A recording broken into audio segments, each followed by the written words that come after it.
Pa za početak može ime i prezime. Novoselić Katarina. Bila sam predsjednica KUD-a u Habjanovcima. Eto, zaljubila se jako u te starije običaje. Moram reći da sam ih skoro svi naučila na pamet. Ne skoro, nego svi sam ih naučila na pamet. I naterala ove me iz KUD-a moje da to prikažu, da učiju i eto to. Ja sam rođena na Sardinje i sa 6 godina sam imigrirala u Francusku sa roditeljima, na sjever Francuske. A zašto? Zbog posla.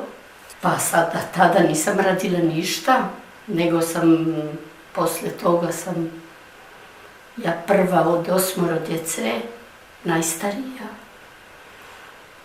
Pa do svoje 14 godine smo bili tamo na sjever Francuske, između Luxemburga i Njemačke. Onda smo došli na jug. I eto, na jug sam upoznala svoga supruga, pa se udala i eto, rodila 3 čerke i tako. A gdje ste se udali? Na sjever Francuske. A završili u Habjanovcima? I završila u Habjanovcima. Kako je izgledao taj put?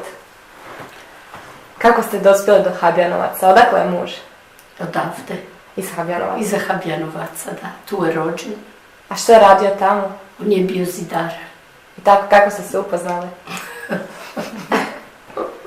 Išla sam kupiti mlijeko i kruh svako jutro za braću i sestra, za nas, za doručak. I na ulaz pekara sam ga srela, eto. Jako je bio lijep, jako visok, zgodan, ravan. Ja mislim da i u selu uvek kažu da je bio najljepši u selu. Venčali smo se iste godine, poslije 3 mjeseca. I 70-ih sam rodila prva čerka, 71. sam došla tu prvi put u Habjanovci. Pa ne znam, ništa mi nije bilo neobično, nenormalno, mislim, ja sam osoba koja se jako prilagodi, ništa, jako sam jednostavna osoba, tako da ništa mi nije bilo strašno ili šta ja znam, jako je bilo taj dan blato od Bizovac do kuće, kiša padala, bilo nekako nevreme i nije bilo asfalta, nije bila cesta, to je bilo sve drum, blato, da te Bože oslobodi. Pa nije meni bilo straha, ni ništa, nisam razumjela, ali ja sam sama sebi odlučila, zacrtala da ću se naučiti, da ću razumjeti barem. Ako ne mogu naučiti sada, nisam baš posle tolike godine još nisam naučila kako treba, ali opet se razumiješ, pričam valjda. Bila sam atrakcija taj dan kad sam stigla jer su svi dotrčali da videju s kim se Slavčeta oženio.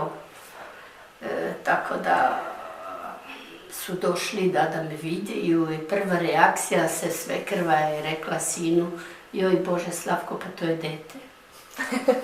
Pa bilo je svakakih dana. Pa slušajte, ja sam tu naučila tkat, talački stan recimo, ajde. To osim te starije običaje koje sam naučila tu, to je talački stan, tu sam se naučila tkat. Sve dijelove nošnje, sve kako opremat nekoga, tako da me niko sad ne može prevariti u opremanje nošnji, mislim. Eto, ili tkanje još možda nisam toliko, ima ljudi sigurno koji su vešti od mene, ali evo naučila sam i mogu sada drugi prenesti toga znanje recimo. U Francusku nikada, na Sardinju možda, jer se još tka i tamo. Ali u Francusku ne. U Francusku su sve drugačije, to je sve, ne znam kako bi rekla, oni ne držaju toliko ni do korijene, ni do identiteta, ni do drugačije. Baka Ceca Novoselić, jedna bakica koja je živjela tu na početku ulice. Ona inače je bila uvek opremala moju čerku u nošnju, Marijana. I sad kad je došla tu je 2006. Slavko preminuo i ja sam navrnila da učim tkat. I sad ona stara već jako bila jadna, pa kaže joj dete, pa ti ne znaš šta je to. Kažem pa ja bi ipak probala. I tako da sam na tavanu se popela, pa spustila njetalački stan i stari Vital bio u kokošincu. I kokoše su spavale na to. I tako da sam to lepo oprala, bondeksirala i pustila da se suši. I onda prvi posao je bilo osnovanje pamuka. I to smo kod nje ispod šupe, nema nigdje da se može taj veliki Vital staviti. I tako da evo, osnovali pamuk, onda treba u ničanice uvlačiti pa u brdo i to sve sam s njom i onda počeli tkati. A jeste li vi možda dali neki dio svoje kulture u Habjanovcima? Ja mislim da ne bi oni to prihvatili. Pa ja mislim da ne bi ih mogla ništa naučiti. Jer ova kultura tu u Habjanovci što im je prebogata.